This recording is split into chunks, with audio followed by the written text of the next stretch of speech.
पिता के सम्मुख आए हो अपार सुख पाने। बाप तुम्हें घनेरे दुखों से निकाल घनेरे सुखों में ले जाते हैं। प्रश्न, एक बाप ही रिजर्व में रहते पुनर्जन्म नहीं लेते हैं, क्यों? उत्तर, क्योंकि कोई तो तुम्हें तमोप्रधान से सतोप्रधान बनाने वाला चाहिए। अगर बाप भी पुनर्जन्म में आए तो तुमको काले से गोरा कौन बनाए? इसलिए बाप रिजर्व में रहता है। दूसरा प्रश्न है, देवताएं सदा सुखी क्यों हैं? उत्तर, क्योंकि पवित्र है। पवित्रता के कारण उनकी चलन सुधरी हुई है। जहां पवित्रता है वहां सुख शांति है। मुख्य है पवित्रता। ओम शांति। मीठे मीठे सिक्के लधे बच्चों प्रति रूहानी बाप समझाते हैं। वह बाप भी है, माता पिता भी है। तुम गाते थे ना, तुम माता पिता हम बालक तेरे, सब पुकारते रहते हैं। किसको पुकारते हैं? परम पिता परमात्मा को। बाकी उनको समझ में नहीं आता कि उनकी कृपा से सुख घनेरे कौन से और कब मिले। सुख घनेरे किसको कहा जाता है वह भी नहीं समझते हैं। अभी तुम यहाँ सामने बैठे हो, जानते हो यहाँ कितने दुख घनेरे हैं। यह है दुख धाम, वह है सुख धाम। किसी की बुद्धि में नहीं आता है कि हम 21 जन्म स्वर्ग में बहुत सुखी रहते हैं। तुमको भी पहले यह अनुभव नहीं था। अभी तुम समझते हो हम उस परमपिता परमात्मा माता पिता के सामने बैठे हैं। जानते हो हम 21 जन्मों के लिए स्वर्ग की बादशाही प्राप्त करने के लिए ही यहाँ आते हैं। बाप को भी जान लिया और बाप द्वारा सारे सृष्टि चक्र को भी समझ लिया है।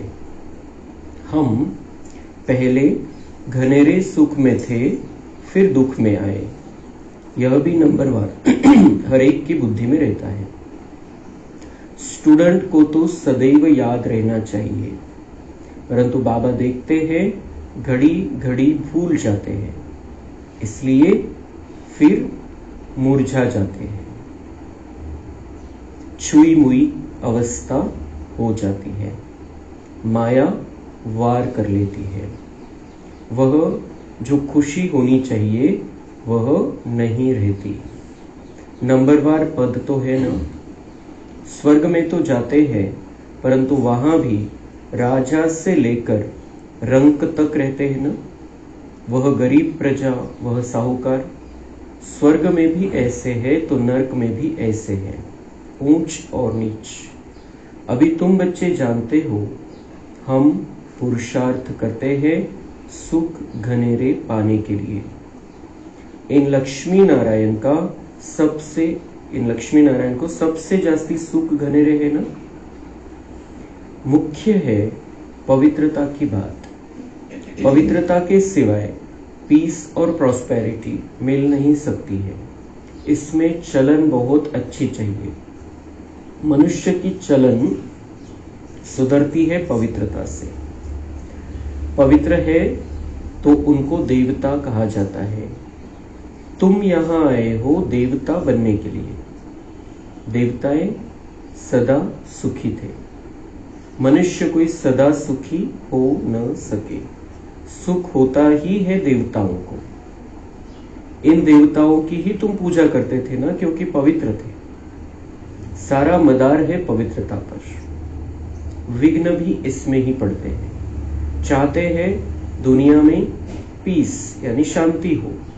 बाबा कहते हैं सिवाय पवित्रता के शांति कभी हो न सके। पहली मुख्य है ही पवित्रता की बात।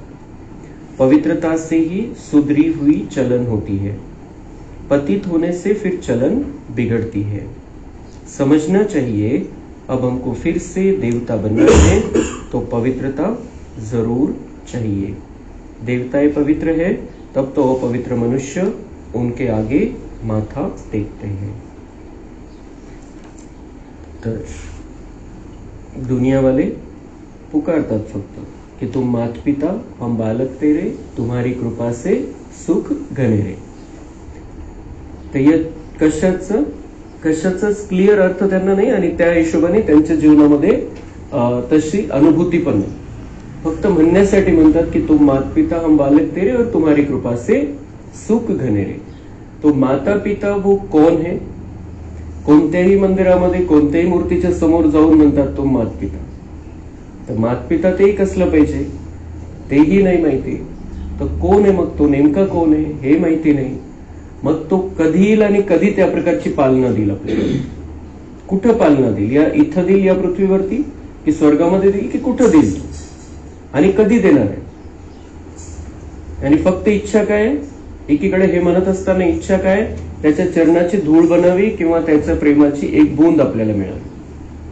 आणि म्हणाय इतकी मोठी गोष्ट म्हणताय तुम माता पिता हम बालक तेरे। तर तो अनुभव केव्हा आहे? केव्हा ना केव्हा आत्म्याने घेतलेला आहे तो अनुभव, आणि म्हणून मग हे असं गायन आलं, पण त्याची क्लॅरिटी नव्हती।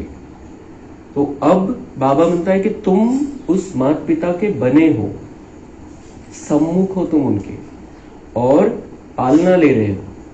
हम डायरेक्ट शिव बाबा हमारी पालना कर रहा है। एक शिव बाबा हमारी पालना कर रहा है, शिव बाबा ब्रह्मा के द्वारा भी हमारी पालना कर रहा है। डायरेक्ट भी पालना है, इनडायरेक्ट भी पालना है। तो उस रूप में हम उनके बच्चे हैं, वो हमारे माता पिता है। संगम युग में ये संबंध हमारा उनके साथ जुड़ता है और उनकी कृपा से सुख घनेरे।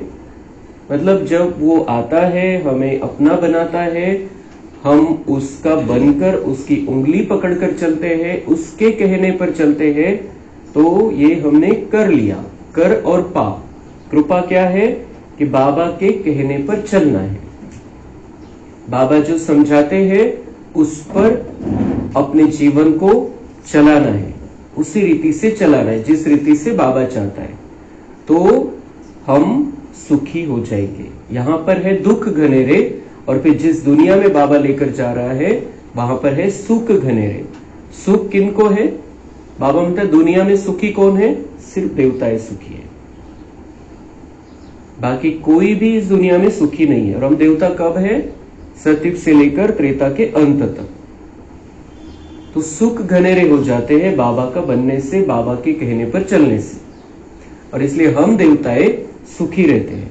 यहां पर यहां का मनुष्य, कोई भी मनुष्य बिल्कुल भी सुखी नहीं है।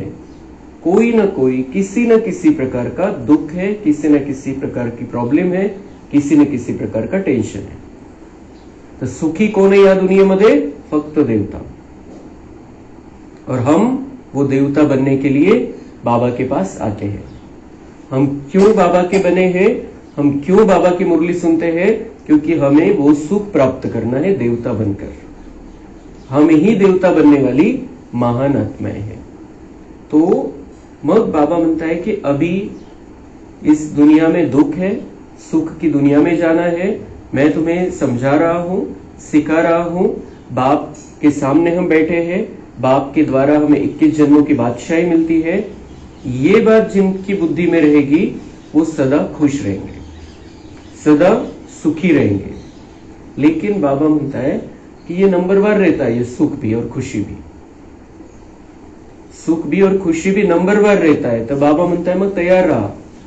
इथं जर सुख आणि खुशीमध्ये पूर्णपणे नाही राहायचंय, कौन सा टाइटल दिया बाबा ने? छुई मुई की अवस्था हो जाती। म्हणजे जसं ते लाजाळूचं झाड असतं, थोडंसं टच केलं त्याला तर लगेच ते कोमेजून जातं। तर तसं कोणी थोडंफार काही बोललं तर निराशा, उदासी, थोडंफार आपल्या मनासारखं नाही झालं, थोडंफार दुःख झालं, कोणत्याही प्रकारचं काही संकट आलं, परिस्थिती आली, तर बिलकुल आपली अवस्था खराब करून टाकायची। तो बाबा म्हणते वहां पर भी तो पद होंगे। यहां अगर संपूर्ण सुखी और संपूर्ण खुश हो संगम युग में आप, तो आपको ऊंचा पद मिलेगा। लेकिन यहां पर अगर स्थिति डावाडोल हो जाती है, अचल अडोल नहीं रहते हो, तो बाबा म्हणता है यहां जैसे पद है नीचे से लेके ऊपर तक, वैसे वहां पर भी पद है. भले दुख नहीं राहणार पण लेवल मध्ये तो फरक राहील. तो साहूकार, राजा अलग, महाराजा अलग, साहूकार अलग, प्रजा अलग, प्रजा के नौकर चाकर अलग. तो बाबा म्हणते सतयुग में भले रहेंगे लेकिन लेवल में तो आखिर फर्क पड़ने वाला है. जो प्रजा में रहेगा, जो प्रजा का नौकर चाकर रहेगा, वो तो श्री कृष्ण को देख भी नहीं पाएगा शायद. उसकी दुनिया में रहते हुए, इसी पृथ्वी पर रहते हुए श्री कृष्ण को देख भी नहीं पाएगा. क्यों? क्योंकि पुरुषार्थ नहीं किया ठीक से. और जो संपूर्ण सुख की स्थिति में रहते हैं, संपूर्ण खुशी की अवस्था में रहते, चाहे कुछ भी हो जाए, वो उनकी स्थिति जैसे कि ब्रह्मा बाबा जैसी है. और वो ब्रह्मा बाबा की उस श्री कृष्ण रूप के पार्ट में उनके साथ में रह सकते हैं. और उनके साथ में रहना, उस लेवल पर रहना मतलब संपूर्ण सुख की प्राप्ती करना. तो अगर हे कनेक्शन आणि हे समीकरण बाबा आपल्याला समजून सांगत असतो कि यहां पर तुम्हारी जैसी स्थिति होगी, वहां पर वैसे ही तुम्हारी लेवल होगी. तो हमें अटेंशन रखना है. आज के बाद हमें बिल्कुल पक्का रखना है कि मैं जो कुछ भी यहां कर रहा हूं वहां का कनेक्शन है. अगर मुझे वहां जीवन नीचे के लेवल का भी चलेगा तो ठीक है, मैं दुखी होता रहूं, कधी कधी टेन्शन आलं तर चालेल, पण मला जर तिथं संपूर्ण सुख प्राप्त करायचंय, वरच्या लेवलला यायचंय, पहिल्या जन्मापासून यायचंय, तर मला बिल्कुल स्थिर राहायचंय आणि खुश राहायचंय. क्योंकि अब कोई बहुत बड़ी बात हो गई है हमारे जीवन में कि हमारा हो गया है स्वयं भगवान. और वो भगवान हमें साथ में लेकर बैठता है. भगवान के साथ में हम बैठते हैं. वो माता पिता के रूप में हमारी पालना कर रहा है. और ऐसे में भी हम अगर सुखी नहीं रहेंगे, खुश नहीं रहेंगे, तो कभी भी नहीं रह सकते हैं. यहां नहीं रहेंगे तो सतयुग में नहीं रह सकते. सतयुग में आ भी नहीं सकते. फिर त्रेता में आना पड़ेगा फेल होकर. तर हे बाबा सूक्ष्म रीतीने, बाबा युक्तीने आपल्याला समजून सांगतो. डायरेक्ट असं काही बोलत नाही. बाबा काय म्हणताय, फक्त स्वर्ग में तो जाते हैं, वो खुशी जो होनी चाहिए वो नहीं रहती, नंबरवार पद तो है ना. बाबा म्हणते नहीं रहती खुशी, तो वहां पर भी नंबरवार पद है. नहीं राहायचं तर नका राहू खुश, तिथं पण सगळ्या लेवलचे पाहिजे. लेकिन हमें अपने लिए ये पक्का करना है, मुझे वहां पर बस राजा बनकर रहना है, उस ऊपर की लेवल पर रहना है. तो उसके लिए मेन बात बाबा ने बताई, एक तो खुशी और दूसरी बात है पवित्रता. देवताएं सुखी क्यों है? क्योंकि पवित्र रहते हैं. और पवित्र रहना कहां से शुरू करना है? यहां पर. पवित्रता सुख शांतीची जननी असं म्हणतात. बाबा म्हणतात पवित्रता है तो सतयुग में शांति भी रहेगी और समृद्धि भी रहेगी. किसी बात की कोई कमी नहीं रहेगी वहां पर तुम्हें. इसलिए पवित्रता को संपूर्ण रीति से हमें अपनाना है. तो पवित्र रहना है मतलब अपने आप को संपूर्ण निर्विकारी बनाकर रखना है. संपूर्ण निर्विकारी स्थिति में हमें रहना है. तो जो विकार है उनको संपूर्ण रीति से त्यागने का हमें पुरुषार्थ करना पड़ेगा. जला डालना पड़ेगा उन सभी विकारों को. मुख्य बात है पवित्रता की. पुकारते भी ऐसे है, हे पतित पावन आकर हमको पावन बनाओ. बाप कहते हैं काम महाशत्रु है, इन पर जीत पहनो. इन पर जीत पाने से ही तुम पवित्र बनेंगे. तुम जब पवित्र सतो प्रधान थे तो शांति थी, सुख भी था. तुम बच्चों को अब याद आई है, कल की तो बात है. तुम पवित्र थे तो अतः सुख शांति सब कुछ था. आपल्याला आता काही या कोणत्याच गोष्टी आता दूरच्या नाही वाटत. वहां कल की तो बात है. कल हम अगर हम सीढ़ी का चित्र देखें बिल्कुल क्लियर हो जाना चाहिए. कल हम उस दुनिया में थे और वापस उस दुनिया में जाने वाले, बस. आता जास्त विस्तारामध्ये जायची आवश्यकता नहीं है. अब हम किस तरीके से हमारा जीवन चला, कितने हम दुखी होते आए कलयुग में, कुछ भी नहीं सोचना है. कल हम देवता थे, सतयुग में थे, कल फिर जाना है, बस.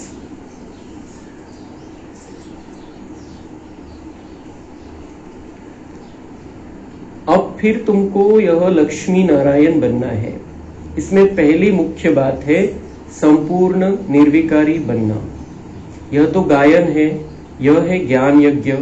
इसमें विघ्न तो जरूर पड़ेंगे. पवित्रतेची धारणा करायला सुरुवात केल्यावर विघ्न अंत असुर तो, लेकिन हमें पक्का रहना है.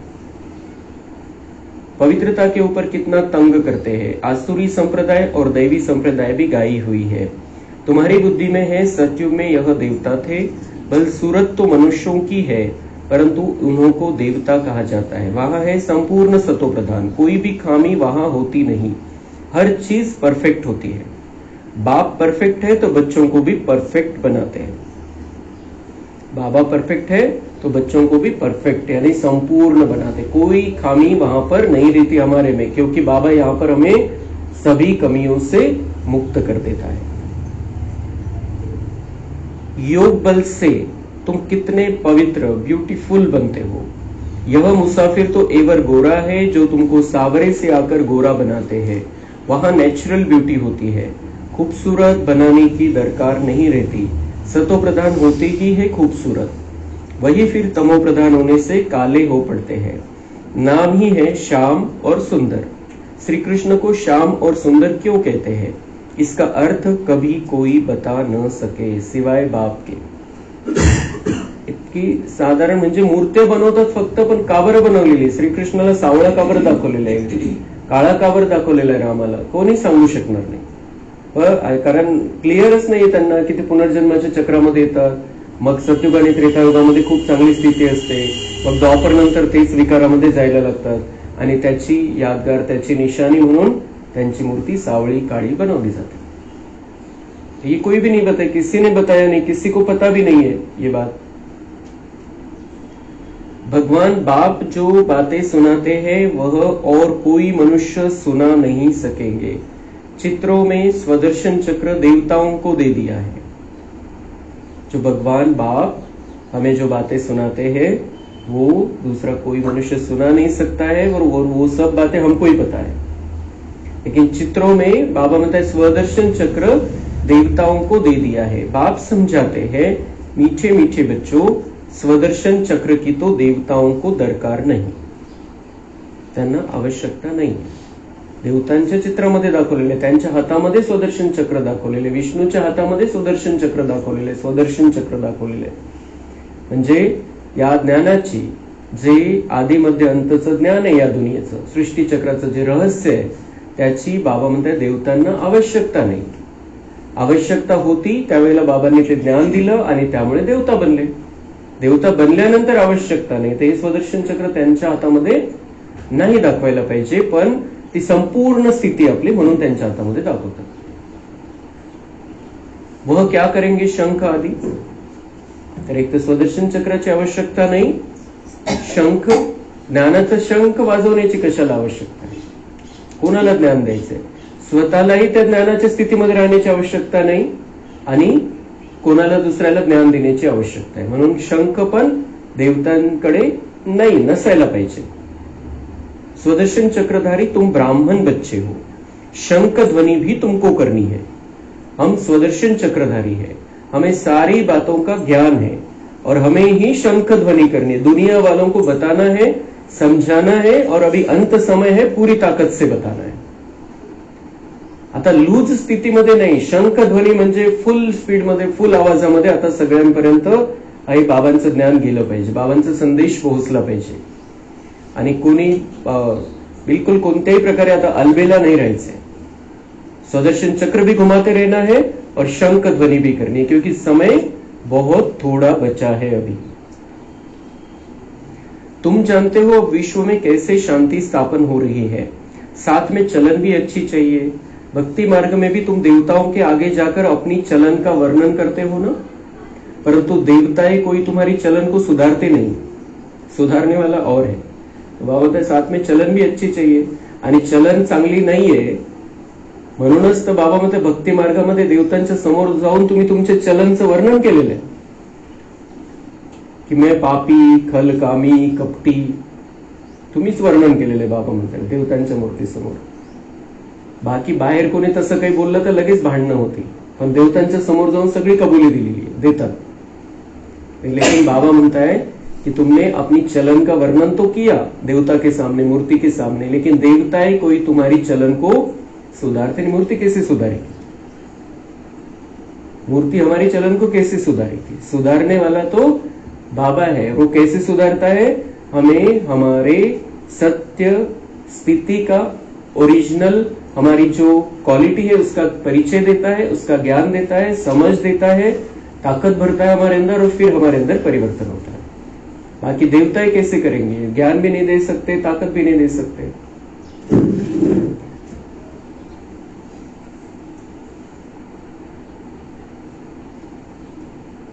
तो वह शिव बाबा तो है निराकार। उनके आगे ऐसे नहीं कहेंगे कि आप सर्वगुण संपन्न हो। शिव की महिमा ही अलग है।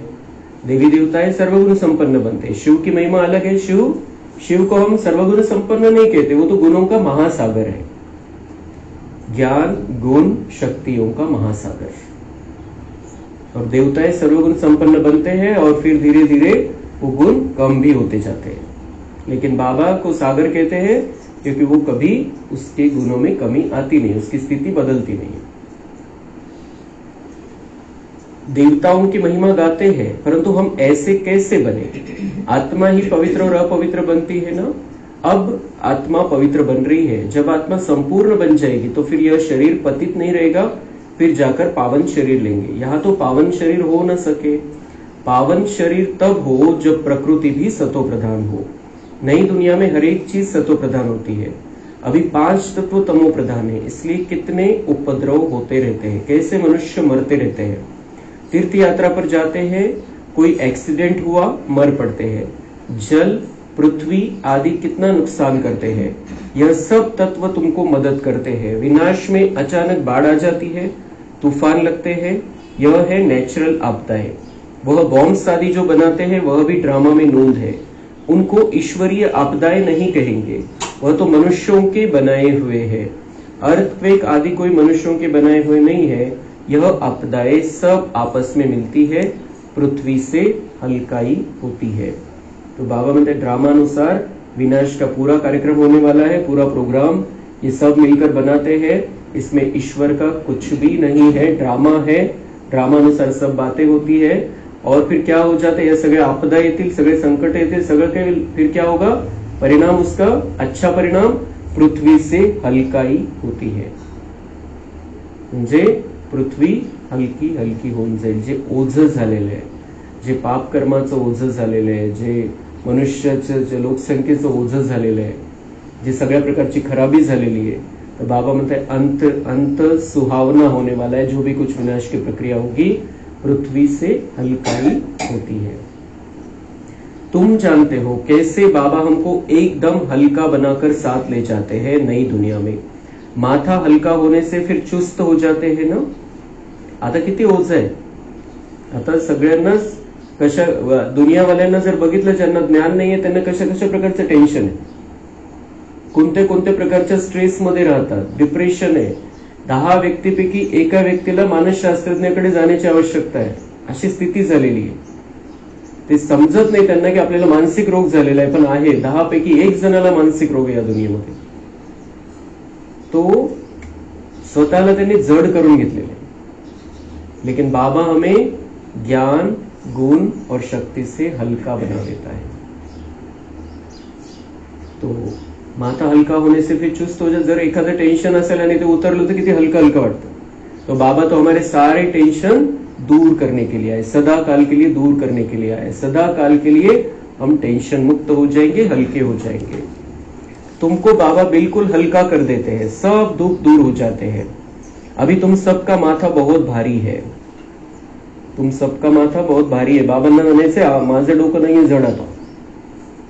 बाबा म्हणतात तुम सबका माथा, तर आपल्या डोक्यावरती काही ओझं ठेवायचं नाहीये। बाबा म्हणतात की तुम्हाला जे तुमच्यावरती जे ओझं आहे, ज्याचं टेन्शन वाटतं, मला देऊन टाका। लेकिन बाबा रिजल्ट सुना रहा है। माथा बहुत भारी है तो बाबा को कहना है मी अपवाद आहे त्याला, माझ्या डोक्यावर कशाचे ओझं नाही, आता तुम्ही माझं ओझं घेऊन टाकलेलं आहे। आणि कोणतंही ओझं येईल, कोणतंही टेन्शन येईल, कोणतंही स्ट्रेस येईल, आपल्या मनासारखं नाही होणार, सगळं बाबांना अर्पण करून टाकायचं, ओझं ठेवायचं नाही आपल्याकडे। बाबा म्हणतात अव्यक्त मुरलीमध्ये की जन्म जन्मांतर से तुम्हें ये बोझा ढोने की आदत है, वो बोझा लेकर चलने की आदत है। कुछ ना कुछ होना चाहिए, कुछ ना कुछ टेंशन होना चाहिए, कुछ ना कुछ जिम्मेदारी की बात होनी चाहिए। ते ओझं घेऊन चालण्याची तुम्हाला सवय लागलेली। तर बाबा ते इथपर्यंत म्हणतात की तुम मुझे याद करते रहो, तुम्हारे लिए सोचने का काम भी मैं करूंगा. तो अभी बिल्कुल बाबा को क्लियर बता देना है आज कि बाबा ये बात आपने मेरे लिए नहीं कही, बाकी किसी और के लिए होंगी, लेकिन मेरा माथा भारी नाही आहे, माझं डोकं आता बिलकुल जड नाहीये, मला तुम्ही हलकं करून टाकलेलं आहे, मी हलका झालेलो आहे. बस जो कुछ भी होना है ड्रामा अनुसार होना है. बिलकुल पक्क पाहिजे आपल्याला. डोकं जड ठेवून टेन्शन घेऊन लोड घेऊन काही होणार नाही, उलट ते वाढत जाईल. काही जर निगेटिव्ह जरी असेल, चुकीचं असेल तर ते वाढत जाईल जेव्हा आपण लोड ठेवतो स्वतःवरती. आणि ते जर बाबांना अर्पण करून टाकलं, त्याच्यामधली जी निगेटिव्हिटी ती समाप्त होऊन जाईल आणि त्याच्यातूनही काही चांगलं होईल. इसलिए अब बिल्कुल अभी माथे को भारी रखना नहीं है. ओझ बिल्कुल बाबांना सोपून टाकायचं आणि इथून पुढे कोणतंही ओझ येईल, कोणतंही स्ट्रेस येईल, कोणतंही काही बिमारी येईल, काही प्रॉब्लेम येईल समोर, लगेच बाबांना अर्पण करून टाकायचं. आजपर्यंत अर्पण करायचंय आणि पुढेही थोडंफार काही होईल, लगेच आल्या आल्या बाबांना देऊन टाकायचं. बाबा बघून घेतो आणि स्वतःला हलकं ठेवायचं. बाबा चलाता है हमको, किसी भी बात का अगर लोड हो जाए हमें वो उडने नहीं देगा. आणि या ज्ञान मार्गामध्ये आपण उडालो नाही तो पुढे जाऊ शकत नाही. इसलिए उड़ते रहना है, हल्का रहना है, डबल लाइट रहना है. तो अपने ऊपर हमें बोझा कुछ भी रखना नहीं है, किसी भी प्रकार का बोझा नहीं रखना है, क्योंकि अंत समय नजदीक है और अब बाबा साथ में है. इतना मोटा चांस है आपल्याला कि भगवान जो हमारा बोझा उठाना चाहता है वो हमारे साथ में है. सिर्फ उसको देने की जरूरत है, दिल से देने की जरूरत है. तो अभी तुम सबका माथा बहुत भारी है, फिर सब हलके शांत सुखी हो जाएंगे. ओझं जर काढून टाकलं तर काय होणार परिणाम? हलके हो जाएंगे, शांत हो जाएंगे, सुखी हो जाएंगे. ओझं आहे म्हणून टेन्शन आहे, म्हणून दुःखी आहे, म्हणून अशांती आहे जीवनामध्ये. ओझच ठेवू नका.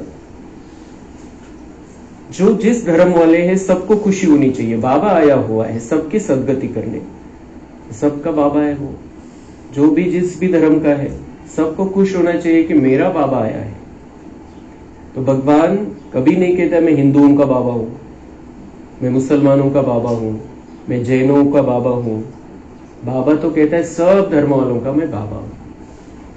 कोई किस नाम से पुकारता है, कोई किस नाम से पुकारता है, लेकिन बाबा तो सबका है, सबका बाप है. और किस लिए आया है? सबकी, सभी धर्म वाले सभी आत्माओं की सदगति करने के लिए.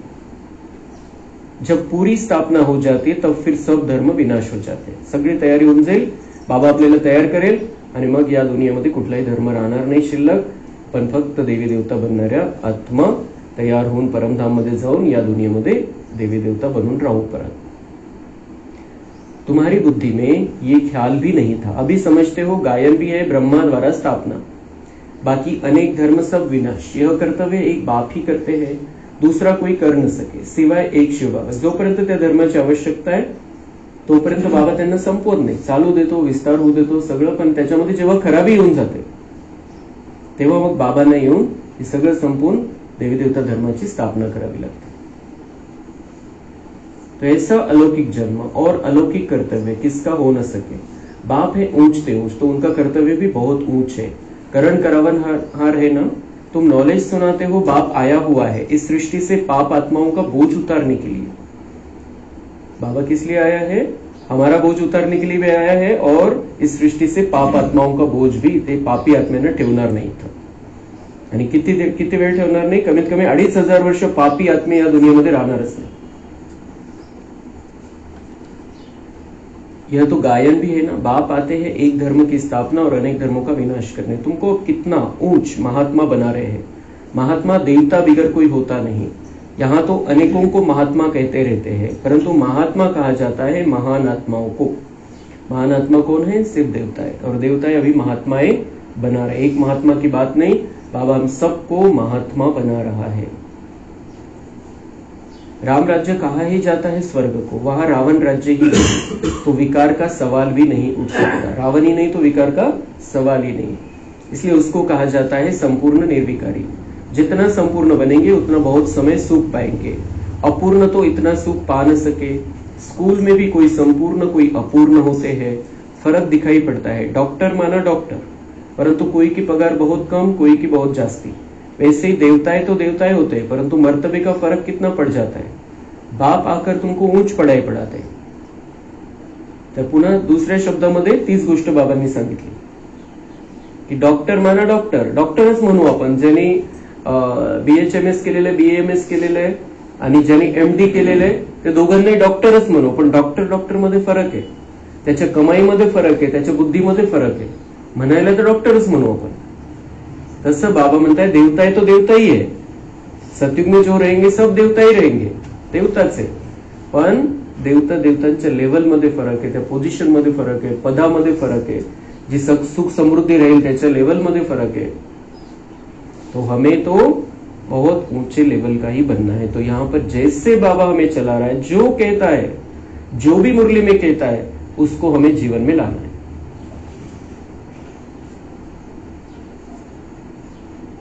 अभी तुमको समझाया जाता है, तुम समझते हो बरोबर हम शुरू से लेकर कैसे पार्ट में आए हैं। पहले देवता थे, फिर देवता से आसुर बने। बाप ने 84 जन्मों का राज भी समझाया है, जिसका और कोई को पता नहीं है। कुछ भी जो बाबा में मुरली में समझाता है उसका किसी को भी पता नहीं था, एक भी बात का पता नहीं था। बाप ही आकर सब राज समझाते हैं।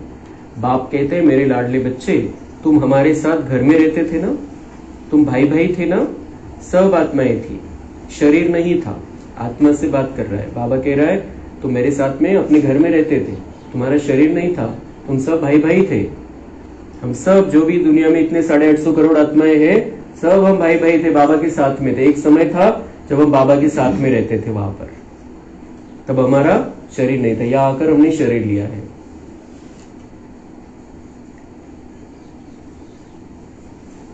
सब आत्माएं थी, शरीर नहीं था, बाप था और तुम भाई भाई थे, और कोई संबंध नहीं था। बाप तो पुनर्जन्म में आते नहीं, वह तो ड्रामा अनुसार रिजर्व रहते हैं, उनका पार्ट ही ऐसा है।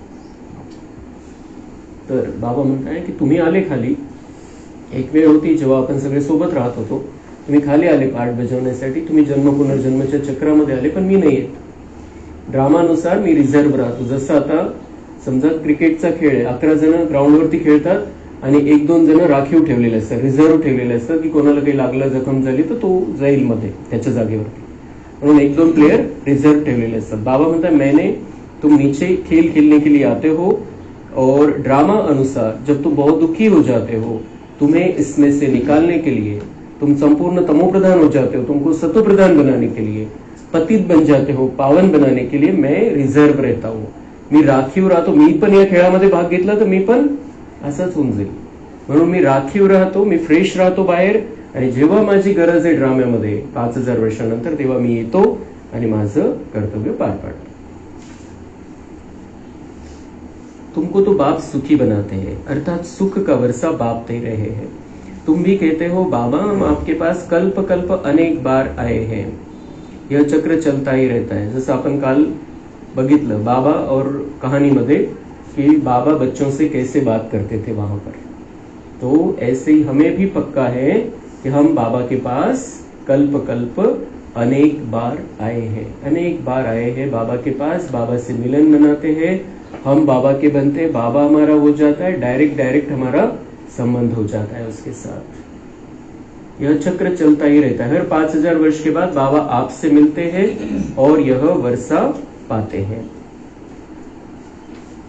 यह भी तुमको अभी पता पड़ा है कि माला किसकी फेरते हैं, देवताओं की माला फेरते हैं या तुम्हारी फेरते हैं। आता ही नवीन गोष्ट बाबा म्हणते, माला किसकी फेरते हैं, देवतांचं नावाचा जप करतात की तुमची माला है, सिमरन कोणाचं है, माला देवताओं की है या तुम्हारी है। देवताओं की नहीं कहेंगे, यह ब्राह्मण ही है जिनको बाप बैठ पढ़ाते हैं, ब्राह्मण से फिर तुम देवता बन जाते हो, अभी पढ़ते हो फिर वहां जाकर देवता पद पाते हो। माला तुम ब्राह्मणों की है जो तुम बाप द्वारा पढ़कर मेहनत कर फिर देवता बन जाते हो। कोणाची माळा आहे, तुमच्या स्थितीची, तुम्ही जे काही ज्ञान गुण आणि शक्तीने स्वतःला आता इथं भरून घेता आणि जी काही सेवा करता तुम्ही दुनियावाल्यांची आपल्या तनमन धनाने, त्याची यादगार म्हणून तुमच्या नावाचा जप केला जातो, तुमच्या नावाचं कीर्तन केले जातं, तो माला किसकी? देवताओं की नाही. कारण देवता बनल्यावर आपण कोणावरती उपकार करणारच नाही. किती रहस्य आहे, किती मोठं रहस्य आहे.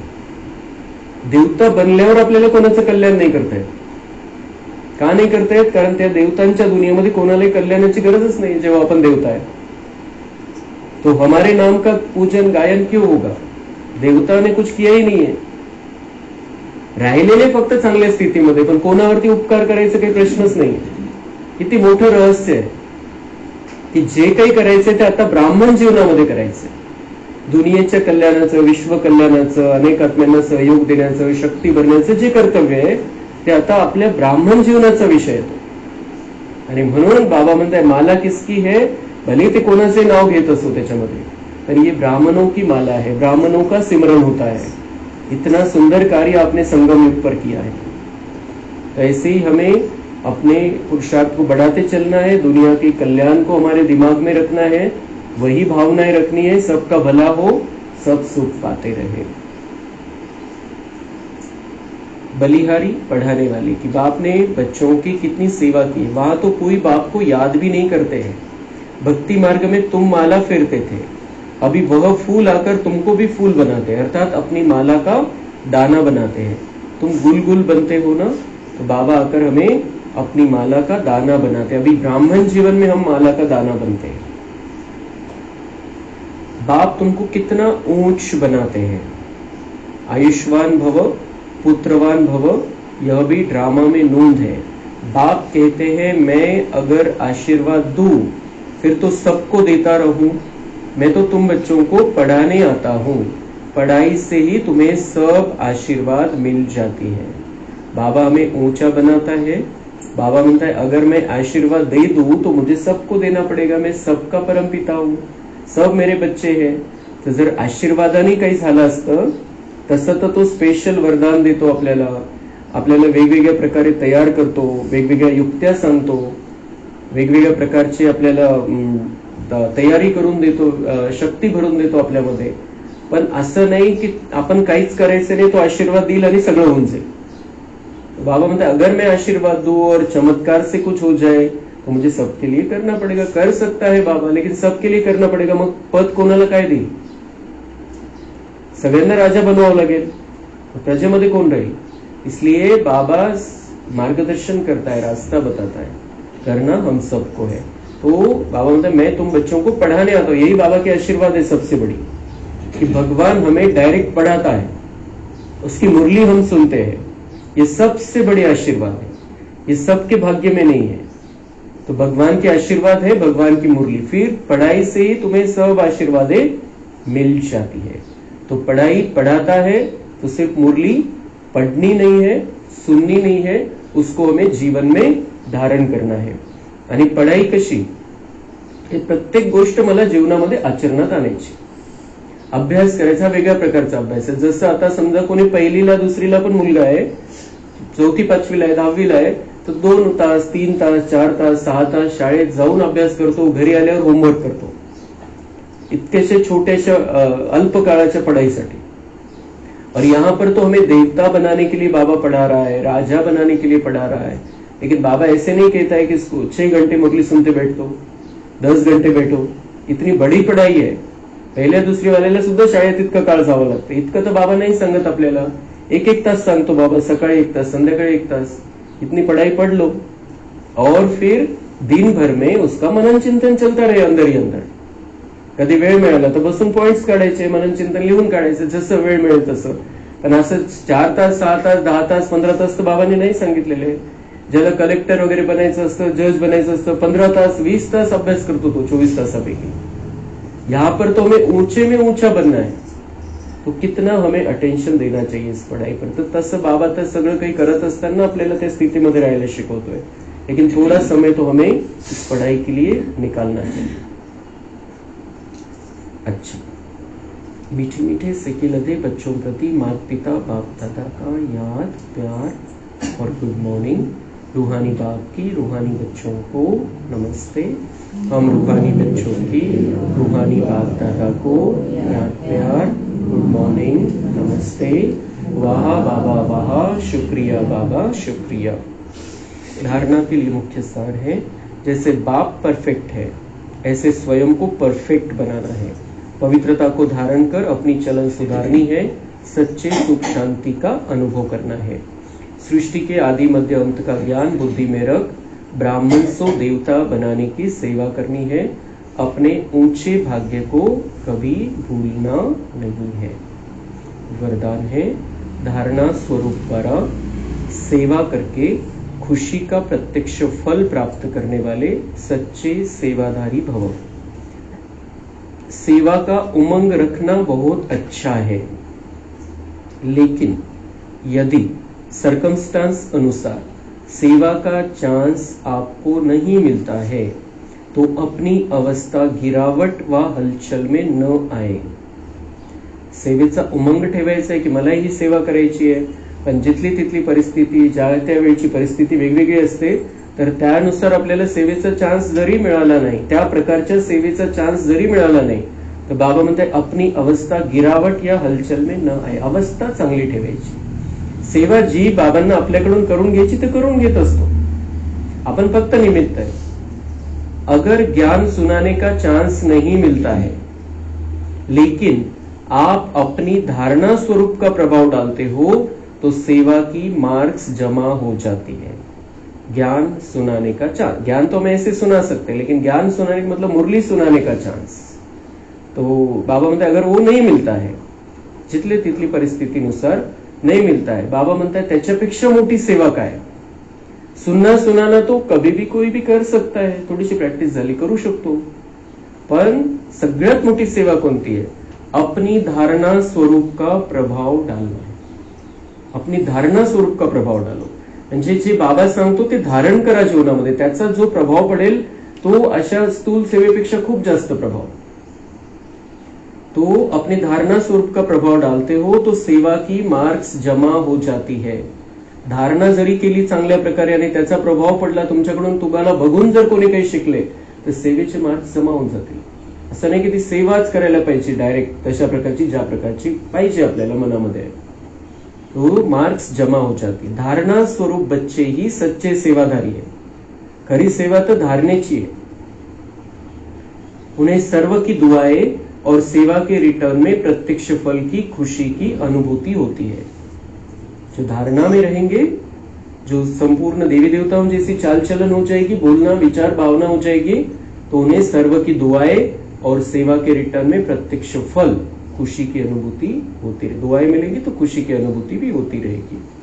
स्लोगन है, सच्चे दिल से दाता विधाता वरदाता को राजी कर लो तो रूहानी मौज में रहेंगे। दाता विधाता वरदाता, बाबा हमारा पिता शिक्षक सदगुरु है, उसे वो जो कहता है जैसा कहता है, पिता रूप में शिक्षक रूप में और सदगुरु के रूप में, उन सब बातों को जीवन में लाना है।